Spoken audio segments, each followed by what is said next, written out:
University women's association વડોદરાના વડીલ સભ્ય નીલમબેન પટેલને 2 માર્ચ 2025ના રોજ મુંબઈ ખાતે એક ભવ્ય સમારંભમાં Sushil Bhardwaj lifetime achievement award 2024થી સન્માનિત કરવામાં આવ્યા. તેઓ છેલ્લા 40 વર્ષથી મૂંગા બહેરા બાળકોની તાલીમ આપવા અને તેમને શૈક્ષણિક મુખ્ય પ્રવાહમાં લાવવા માટે જાણીતા છે. તેમણે અત્યાર સુધી 938 વિદ્યાર્થીઓને શિષ્યવૃત્તિ આપીને ભારતમાં ઉચ્ચ શિક્ષણ પ્રાપ્ત કરવામાં સહયોગ આપ્યો અને 3 વિદ્યાર્થીઓને વિદેશ ભણવા માટે સ્કોલરશિપ પણ આપી છે.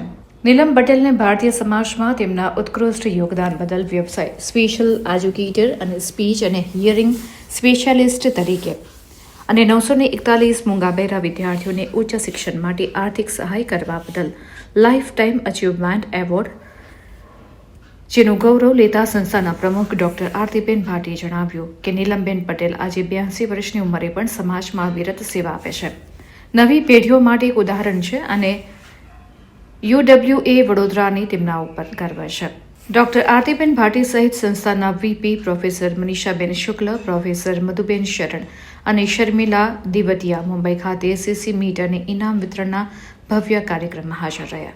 આ એવોર્ડ માટે એક મોટી શિલ્ડ, સર્ટિફિકેટ અને રૂપિયા 1 લાખની રકમ શામેલ છે. આ એવોર્ડ ડોક્ટર પૂર્ણિમા કશ્યપ દ્વારા તેમના સ્વર્ગસ્થ માતા ડોક્ટર સુશીલ ભારદ્વાજની